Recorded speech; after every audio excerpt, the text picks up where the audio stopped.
Okay, sa panahon ni Kakuan, kang gitawag na to, ato masaw na, 2 to 6. Ugon niya usab, nag-anak siya kang Abel, nga iyang igsuon, og si Abel, magbalantay sa karnero, apan si Cain mag-uuma sa yuta, og nagairog ang panahon, nahitabo nga si Cain, nagdalagikan sa mga abot sa yuta, usa ka halad, ngiyo ba? Og si Abel, nagdala usab, og mga panganay, sa iyang mga karnero, og mga matambok niini og gitamod ni Hoba si Abel og ang iyang halad. 5, apan kang Cain og sa iyang halad wala siya'y pagtamod og nangisog si Cain og gilabihan gayod og nangilad ang iyang panagway. 6, og si Hoba mingon kang Cain, nganong nasuko ikaw og nganong nangilad ang imong panagway. Unsa may imong tanay son?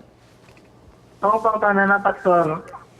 Daghan magud nagingon nga ang nganong wala daw ata ang halad ni Cain tungod kay dili hayop ang iyang gihalad. Unsa ka tinuod, Pastor? Okay, daghang salamat nini. Dini igso nagingon magis bersikulo 2 dinhi, ugon niya usab nag-anak siya kang Abel.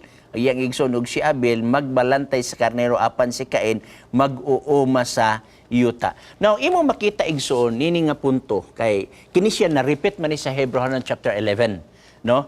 Imo masabot man gud dinhi atong tanaw ng Hebrews chapter 11 ha. Gibalik ni paghisgot dinhi sa writer. Okay?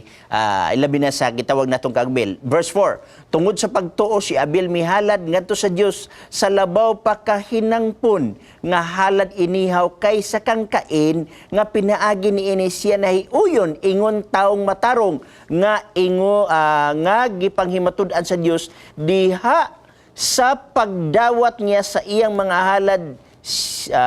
halad siya patay na ngani tungod sa iyang pagtuo siya karon nagsulti gihapon. Na ingani igsuon, pinagi ni nga bersikulo imo masabot sa dihang gidawat sa Dios ang halad ni Abel, meaning to say si Abel naka-follow og instruction sa Dios.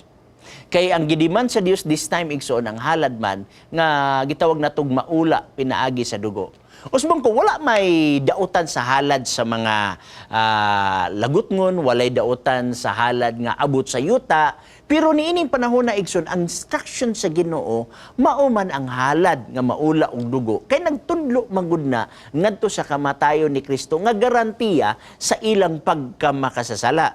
Maayo magyapon na maghalad tag abot gikan sa yuta, pero ang instruction sa Ginoo wala masunod. So mauning hinungdan nga naguba ang naong ni Cain tungod kay ang iyang halad wala man gidawat kay wala man siya nakasunod sa instruction sa Ginoo. Mao na nga importante kay igsuon nga ang atong pagsimba sa Dios masunod ta sa iyang instruction. Mao nang gitawag og worshiping faith.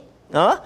Nagsimba sa Ginoo uban sa pagtuo nga nagsunod sa instruction. Lisod kay igsoon nga maghimot ang kagalingon nga sugo unya atong daigon na sang Ginoo. Dapat musunod ta sa unsay instruction sa Ginoo. Ingana ka importante ang instruction, no?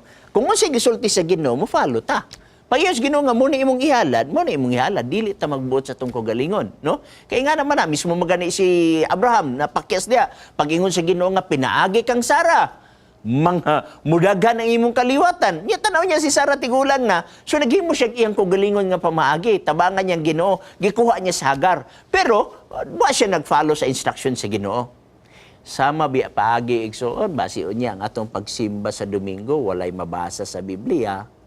Ang mabasa nato sa Sabado, unya atong una-una, anyway, nagsimba man tas Ginoo, pero wala ka follow ang instruction. No? So, daghang salamat yan na igsuon na imong pangutana.